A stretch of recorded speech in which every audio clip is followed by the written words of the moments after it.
آپ نے انصار کو سیدنا انس بن مالک رضی اللہ عنہ کے گھر جمع فرمایا۔ مہاجرین کی تعداد 45 تھی۔ آپ مہاجرین اور انصار میں سے ایک ایک کو بلاتے گئے اور فرماتے گئے تم بھائی بھائی ہو۔ پھر ہوا یہ کہ یہ اخوت حقیقی اخوت سے بھی بڑھ گئی۔ اس موقع پر انصار نے جس فیاضی، ایثار اور میزبانی کا مظاہرہ کیا، انسانی تاریخ اس کی مثال پیش کرنے سے قاصر ہے۔ انصار نے مہاجر بھائیوں کی حیثیت مہمانوں کی نہ رہنے دی، بلکہ انہیں اپنی جائیداد اور کاروبار میں برابر کا حصے دار بنا لیا۔ اس طرح مہاجرین بہت جلد اپنے پیروں پر کھڑے ہو گئے۔ مہاجرین سے یہ انصار کی محبت ہی کا نتیجہ تھا کہ انہوں نے نبی صلی اللہ علیہ وسلم پر اپنے کھجوروں کے باغات پیش کیے کہ آپ ان باغات کو ان کے اور مہاجرین کے درمیان تقسیم کر دیں۔ آپ نے انکار فرمایا تو انصار نے مہاجرین سے کہا آپ لوگ کام کر دیا کریں، ہم پھلوں میں آپ لوگوں کو شریک کر لیں گے۔ آپ صلی اللہ علیہ وسلم نے اس تجویز کو پسند فرمایا۔ سیدنا سعد بن ربیع رضی اللہ عنہ بڑے مالدار انصاری تھے۔ انہوں نے اپنے مہاجر بھائی سیدنا عبد الرحمن بن عوف رضی اللہ عنہ سے کہا میرا مال آدھا آدھا تقسیم کر لو، میری 2 بیویاں ہیں، دیکھو جو تمہیں پسند ہو مجھے بتلا دو، میں اسے طلاق دے دیتا ہوں، عدت گزر جائے تو اس سے شادی کر لینا۔ یہ سن کر سیدنا عبد الرحمن بن عوف رضی اللہ عنہ نے فرمایا اللہ آپ کے اہل اور مال میں برکت دے، مجھے آپ بازار کا راستہ بتا دیں۔ انہوں نے بنو قینقاع کے بازار کا پتہ بتلا دیا۔ یہ بازار چلے گئے، محنت مزدوری کی، واپسی پر ان کے پاس کچھ فاضل پنیر اور گھی تھا۔ پھر تھوڑے ہی دن گزرے تھے کہ انہوں نے مال بھی کمایا اور ایک انصاری عورت سے شادی بھی کی۔ مدینے میں مسلمانوں کے علاوہ 2 اور جماعتیں بھی تھیں۔ یہ دونوں جماعتیں ہر لحاظ سے مسلمانوں سے مختلف تھیں۔ ان کا عقیدہ، دین، مصلحتیں، ضروریات، جذبات اور احساسات بالکل مسلمانوں کے خلاف تھے، اور یہ دونوں جماعتیں تھیں مشرکین اور یہود کی۔ چنانچہ نبی اکرم صلی اللہ علیہ وسلم نے ایک عہد و پیمان مسلمانوں کے مابین کرایا اور ایک دوسرا عہد و پیمان مسلمانوں اور مشرکین نیز مسلمانوں اور یہود کے درمیان کرایا، اور اس بارے میں ایک تحریر بھی لکھی گئی جس کے خاص خاص نکات یہ ہیں۔ نمبر 1، قریش اور یثرب کے مومنین و مسلمین اور ان کے ماتحت ہو کر ان کے ساتھ ملنے والے اور جہاد کرنے والے بقیہ لوگوں سے الگ ایک امت ہیں۔ نمبر 2، ان کی دیت کی ادائیگی اور قیدی کی رہائی اہل ایمان کے درمیان سابق دستور کے مطابق ہوگی، اور یہ فدیے اور دیت میں اہل ایمان کی مدد کریں گے۔ نمبر 3، یہ لوگ مفسد، ظالم اور باغی کے خلاف ایک ہاتھ ہو کر اٹھیں گے، چاہے وہ ان کی اپنی اولاد ہی کیوں نہ ہو۔ نمبر 4، کوئی مومن کسی مومن کو کافر کے بدلے قتل نہیں کرے گا اور نہ کسی مومن کے خلاف کسی کافر کی مدد کرے گا۔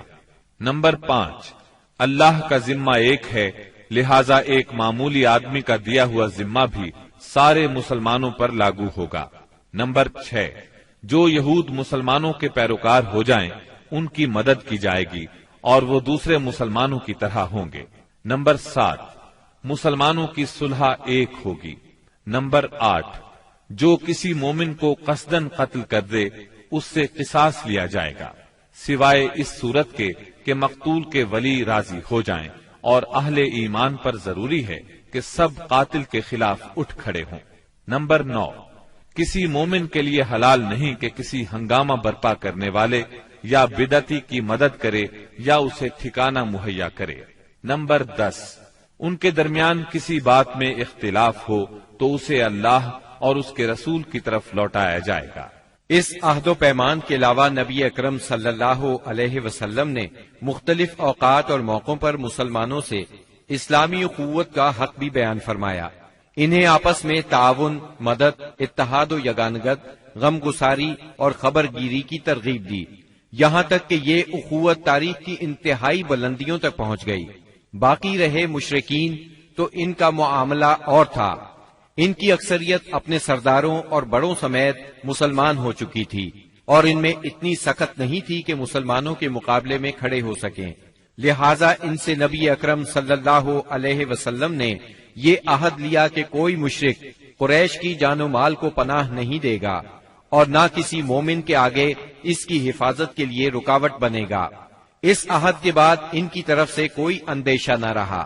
باقی رہے یہود، تو ان کے ساتھ نبی اکرم صلی اللہ علیہ وسلم نے جو معاہدہ کیا اس کے خاص نکات یہ ہیں۔ نمبر 1، یہود مسلمانوں کے ساتھ ایک امت ہوں گے، ان کے لیے ان کا دین اور مسلمانوں کے لیے مسلمانوں کا دین ہوگا، ان کے ذمے ان کا خرچ ہوگا اور مسلمانوں کے ذمے مسلمانوں کا خرچ ہوگا۔ نمبر 2، جو طاقت اس معاہدے کے کسی بھی فریق سے جنگ کرے گی یا یثرب پر حملہ کرے گی، سب آپس میں اس کے خلاف تعاون کریں گے اور ہر ایک اپنی جانب کا دفاع کرے گا۔ نمبر 3، اس معاہدے کے شرکاء کے درمیان خیر خواہی، خیر اندیشی اور نیکوکاری کے تعلقات ہوں گے، گناہ کے نہیں۔ نمبر 4، آدمی اپنے حلیف کے جرم میں نہیں پکڑا جائے گا۔ نمبر 5، مظلوم کی مدد کی جائے گی۔ نمبر 6، جب تک جنگ برپا رہے گی یہود بھی مسلمانوں کے ساتھ خرچ برداشت کریں گے۔ نمبر 7، اس معاہدے کے شرکاء پر یثرب میں ہنگامہ آرائی اور کشت و خون حرام ہوگا۔ نمبر 8، اگر ان میں کوئی ہنگامہ یا جھگڑا برپا ہو جائے تو اس کا فیصلہ اللہ اور اس کے رسول کریں گے۔ نمبر 9، قریش اور ان کے مددگاروں کو پناہ نہیں دی جائے گی۔ نمبر 10، یہ معاہدہ کسی ظالم یا مجرم کے لیے آڑ نہیں بنے گا۔ اس معاہدے کی روح سے یثرب کے سارے باشندے مسلمان، مشرکین اور یہود ایک ہی وحدت کی لڑی میں پرو دیے گئے۔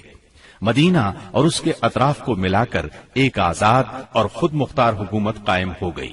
اس میں مسلمانوں کا کلمہ نافذ تھا اور اس کے سربراہ محمد صلی اللہ علیہ وسلم تھے۔ اس دوران 1 اور 2 ہجری میں کئی اہم واقعات پیش آئے، ان میں سے کچھ اس طرح ہیں۔ اسی دوران میں قبلے کی تبدیلی کا حکم آیا۔ مکہ مکرمہ سے ہجرت کر کے مدینہ منورہ آنے کے بعد 16 یا 17 ماہ تک مسلمان بیت المقدس کی طرف رخ کر کے نماز پڑھتے رہے۔ اب حکم آیا کہ خانہ کعبہ یعنی مسجد الحرام کی طرف منہ کر کے نماز ادا کی جائے۔ اسی سال میں رمضان المبارک کے روزے رکھنے اور زکوٰۃ ادا کرنے کے احکام نازل ہوئے۔ پھر عیدین کی نماز اور صدقۃ الفطر کا حکم دیا گیا۔ اسی سال میں پہلی عید الفطر اور پہلی عید الاضحیٰ پڑھی گئی۔ اسی سال نبی کریم صلی اللہ علیہ وسلم نے اپنی پیاری بیٹی سیدہ فاطمہ رضی اللہ عنہا کی شادی سیدنا علی رضی اللہ عنہ سے کی۔ سب سے بڑھ کر یہ کہ اسی سال میں مسلمانوں پر حکم الہی سے جہاد فرض کیا گیا اور مسلمانوں کو اپنے دفاع کا حق دیا گیا۔ مکہ معظمہ میں صرف تبلیغ کا حکم تھا، اب اپنے تحفظ میں تلوار اٹھانے کا حکم آ گیا۔ چنانچہ سریوں اور غزوات کا آغاز ہوا۔ جن جنگوں میں آپ نے کسی صحابی کو امیر لشکر بنا کر بھیجا وہ سریہ کہلاتی ہے، اور جن جنگی مارکوں میں آپ خود امیر لشکر ہوئے وہ غزوہ کہلاتے ہیں۔ تاریخ اسلام میں غزوات کی تعداد 21 سے لے کر 27 تک بیان کی جاتی ہے، جبکہ سریوں کی تعداد اس سے کہیں زیادہ ہے۔ اس سال کے دوران کئی غزوات ہوئے، لیکن سب سے مشہور غزوہ بدر ہے۔ نبی کریم صلی اللہ علیہ وسلم جب ہجرت کر کے مدینہ منورہ پہنچے تو ان دنوں مدینے میں ایک نہایت دولت مند اور با اثر شخص عبداللہ بن ابی تھا۔ ہجرت سے پہلے انصار میں اس کا بہت اثر و رسوخ تھا۔ انصار اسے اپنا سردار بنانے والے تھے، بلکہ اس کی تاج پوشی کے لیے ایک تاج بنوا لیا گیا تھا۔ اسی دوران میں آپ صلی اللہ علیہ وسلم ہجرت کر کے مدینہ پہنچے اور انصار کے دونوں قبائل نے آپ کے ہاتھ پر بیعت کر لی، اور میثاق مدینہ کے ذریعے سے یہودیوں نے بھی آپ کی قیادت کو تسلیم کر لیا۔ اس سے عبداللہ بن ابی کی سرداری کے منصوبے دھرے کے دھرے رہ گئے۔ اس بنا پر اس نے آپ کی مخالفت پر کمر باندھ لی۔ ادھر مشرکین مکہ جو اسلام، مسلمانوں اور رسول اللہ صلی اللہ علیہ وسلم کی دشمنی میں جل بھن رہے تھے، انہوں نے عبداللہ بن ابی کو ایک دھمکی آمیز خط تحریر کیا۔ اس خط میں انہوں نے 2 ٹوک الفاظ میں لکھا: آپ لوگوں نے ہمارے صاحب کو پناہ دے رکھی ہے، اس لیے ہم اللہ کی قسم کھا کر کہتے ہیں یا تو آپ لوگ اس سے لڑائی کریں یا اسے نکال دیں، یا پھر ہم اپنی پوری جمعیت کے ساتھ آپ لوگوں پر چڑھائی کر کے آپ کے سارے جنگجوؤں کو قتل کر دیں گے اور آپ کی عورتوں کی حرمت پامال کر دیں گے۔ جب یہ خط عبداللہ بن ابی اور اس کے ساتھیوں کو ملا تو وہ رسول اللہ صلی اللہ علیہ وسلم سے جنگ کے لیے تیار ہو گئے۔ نبی اکرم صلی اللہ علیہ وسلم کو اس کی خبر ہوئی تو آپ ان کے پاس تشریف لے گئے اور فرمایا، قریش کی دھمکی تم لوگوں پر بہت گہرا اثر کر گئی ہے۔ تم خود اپنے آپ کو جتنا نقصان پہنچا دینا چاہتے ہو، قریش تمہیں اس سے زیادہ نقصان نہیں پہنچا سکتے۔ تم اپنے بیٹوں اور بھائیوں سے خود ہی لڑنا چاہتے ہو۔ نبی اکرم صلی اللہ علیہ وسلم کی یہ بات سن کر لوگ بکھر گئے۔ اس وقت تو عبداللہ بن ابی جنگ کے ارادے سے باز آ گیا، کیونکہ اس کے ساتھی ڈھیلے پڑ گئے تھے یا بات ان کی سمجھ میں آ گئی تھی، لیکن حقیقت میں قریش کے ساتھ اس کے تعلقات خفیہ طور پر قائم رہے، کیونکہ مسلمانوں اور مشرکین کے درمیان شر اور فساد کا کوئی موقع وہ ہاتھ سے جانے نہیں دینا چاہتا تھا۔ پھر اس نے اپنے ساتھ یہود کو بھی ملا رکھا تھا تاکہ اس معاملے میں ان سے بھی مدد حاصل کرے، لیکن وہ تو نبی صلی اللہ علیہ وسلم کی حکمت تھی جو رہ رہ کر شر و فساد کی آگ کو بجھا دیتی تھی۔ مسلمانوں کی ہجرت اور مدینے میں ان کی کامیابی سے کفار مکہ بہت تل ملا رہے تھے اور مدینے پر چڑھائی کے بہانے ڈھونڈ رہے تھے۔ رسول اللہ صلی اللہ علیہ وسلم کے بڑھتے ہوئے اقتدار اور اسلام کی اشاعت نے مکہ میں ابو جہل اور ابو سفیان کو سخت بے چین کر دیا تھا۔ یہی کیفیت مدینے میں عبداللہ بن ابی کی تھی۔ اس نے قریش کے حوصلے بڑھائے اور انہیں یقین دہانی کرائی کہ اگر تم نے مدینے پر دھاوا بولا تو یہودی تمہارا ساتھ دیں گے۔ مسلمان جب سے مدینہ آئے تھے خطرات بڑھتے جا رہے تھے اور ان کے سروں پر منڈلا رہے تھے۔ یہی وجہ تھی کہ مسلمانوں نے راتوں کو جاگ جاگ کر مدینے کا پہرا دیا۔ ادھر قریش نے مدینے کو تباہ و برباد کرنے کا ارادہ کر لیا۔ اس غرض کے لیے انہوں نے کئی قبائل کو اپنا ہم نوا بنا لیا۔ چنانچہ جب نبی صلی اللہ علیہ وسلم کو خبر ہوئی تو آپ نے دو تدابیر اختیار کی۔ پہلی یہ کہ قریش کی شامی تجارت بند کر دی جائے تاکہ وہ مجبور ہو کر مدینے پر حملہ آور ہونے کا ارادہ ترک کر دیں۔ دوسرے یہ کہ مدینے کے آس پاس کے قبیلوں سے امن و امان کا معاہدہ کیا جائے تاکہ قریش جنگ مسلط کریں تو انہیں غیر جانبدار رکھا جا سکے۔ جب اللہ تعالی کی طرف سے جہاد اور قتال کی اجازت دی گئی تو رسول اللہ صلی اللہ علیہ وسلم نے کئی ایک سرایہ بھیجے اور غزوات میں حصہ لیا۔ ان کی مختصر تفصیل کچھ یوں ہے۔ اس سلسلے میں پہلا سریہ جو رسول اللہ صلی اللہ علیہ وسلم نے بھیجا وہ سریہ سیف البحر کہلاتا ہے۔ اسے آپ نے رمضان یکم ہجری بمطابق مارچ 623 عیسوی میں بھیجا اور اپنے چچا سیدنا حمزہ بن عبد المطلب رضی اللہ عنہ کو اس سریے کا امیر بنایا اور 30 مہاجرین کو ان کے زیر کمان شام سے آنے والے ایک قریشی قافلے کا پتہ لگانے کے لیے روانہ فرمایا۔ اس قافلے میں 300 آدمی تھے جن میں ابو جہل بھی تھا۔ مسلمان ایس کے اطراف میں ساحل سمندر کے پاس پہنچے تو قافلے کا سامنا ہو گیا اور دونوں فریق جنگ کے لیے صف آرا ہو گئے۔ قریب تھا کہ جنگ ہو جاتی لیکن قبیلہ جوہینہ کے سردار نے بیچ بچاؤ کرا دیا۔ دونوں فریق واپس چلے گئے۔ یہ اسلامی تاریخ کا پہلا سریہ اور پہلا فوجی عمل تھا۔ اس کا جھنڈا سفید تھا اور یہ اسلامی تاریخ کا پہلا جھنڈا تھا۔ اس کے علم بردار سیدنا ابو مرصد کناز بن حسین غنوی رضی اللہ عنہ تھے۔ اس کے بعد پے در پے سریے روانہ کیے گئے۔ چنانچہ شوال یکم ہجری میں سیدنا عبیدہ بن حارث رضی اللہ عنہ کو 60 مہاجرین کے ساتھ بطن رابغ کی وادی میں بھیجا گیا۔ وہاں ابو سفیان سے سامنا ہوا جو 200 آدمیوں کے ساتھ تھا۔ دونوں طرف سے تیر چلے لیکن جنگ نہ ہوئی۔ پھر ذی قعد یکم ہجری میں سیدنا سعد بن ابی وقاص رضی اللہ عنہ کو 20 مہاجرین کے ساتھ خرار کی طرف بھیجا گیا جو کہ جوفا کے قریب ایک مقام ہے، لیکن ان کا کسی سے سامنا نہ ہوا۔ اس کے بعد سفر 2 ہجری میں 70 مہاجرین کے ساتھ رسول اللہ صلی اللہ علیہ وسلم خود نکلے اور ابوا یا ودان تشریف لے گئے۔ مہم کا مقصد قریش کے ایک قافلے کی راہ روکنا تھا، لیکن کسی سے سامنا نہ ہوا۔ یہ پہلی مہم تھی جس میں رسول اللہ صلی اللہ علیہ وسلم بذات خود نکلے۔ اس کے بعد ربیع الاول 2 ہجری میں رسول اللہ صلی اللہ علیہ وسلم 200 صحابہ کے ساتھ روانہ ہوئے۔ مقصود قریش کا قافلہ تھا، جس میں امیہ بن خلف سمیت قریش کے 100 آدمی اور 2500 اونٹ تھے۔ آپ رضوہ کے اطراف میں مقام بواد تک تشریف لے گئے، لیکن کسی سے سامنا نہ ہوا۔ اسی مہینے میں قرز بن جابر فہری نے مشرکین کی ایک مختصر سی فوج کے ساتھ مدینہ کی چراگاہ پر چھاپا مارا اور کچھ مویشی ہانک کر لے گیا۔ رسول اللہ صلی اللہ علیہ وسلم نے 70 صحابہ کے ہمراہ اس کا تعاقب کیا اور بدر کے اطراف میں واقع وادی صفوان تک تشریف لے گئے، لیکن قرز نکل بھاگا۔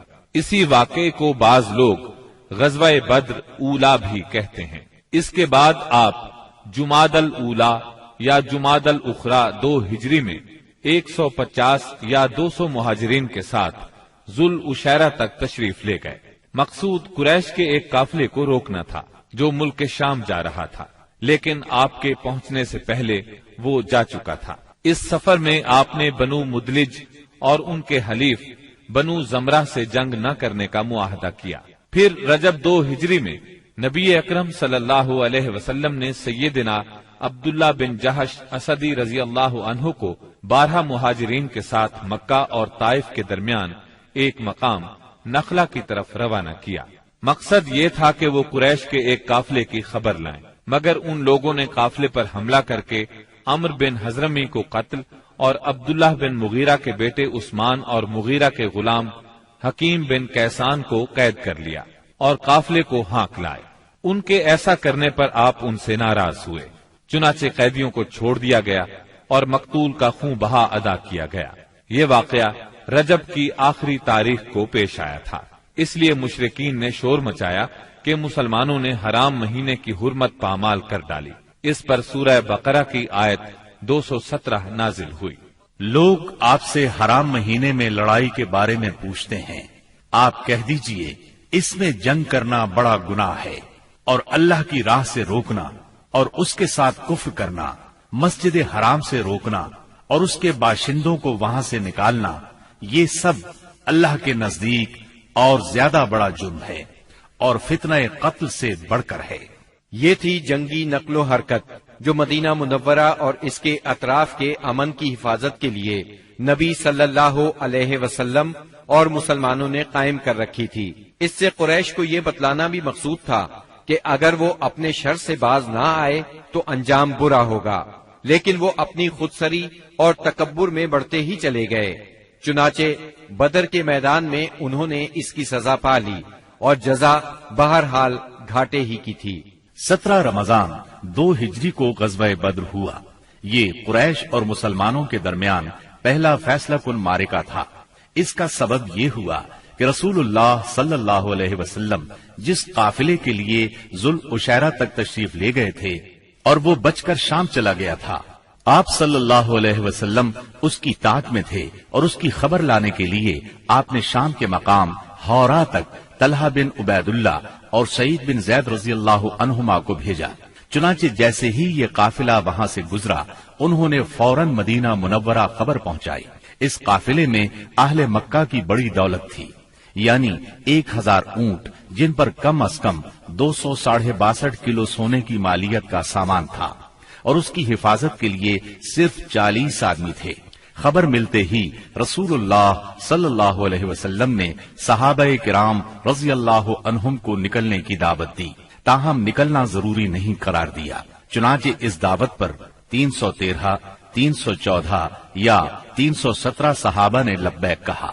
ان میں 82 یا 83 یا پھر 86 مہاجرین تھے اور بقیہ انصار، اور پھر انصار میں سے 61 قبیلہ اوس سے تھے اور 170 قبیلہ خزرج سے تھے۔ انہوں نے مکمل تیاری بھی نہیں کی تھی۔ سواری میں صرف 2 گھوڑے، ایک سیدنا زبیر بن عوام اور دوسرا سیدنا مقداد بن اسود کندی کے پاس تھا، اور 70 اونٹ تھے۔ 8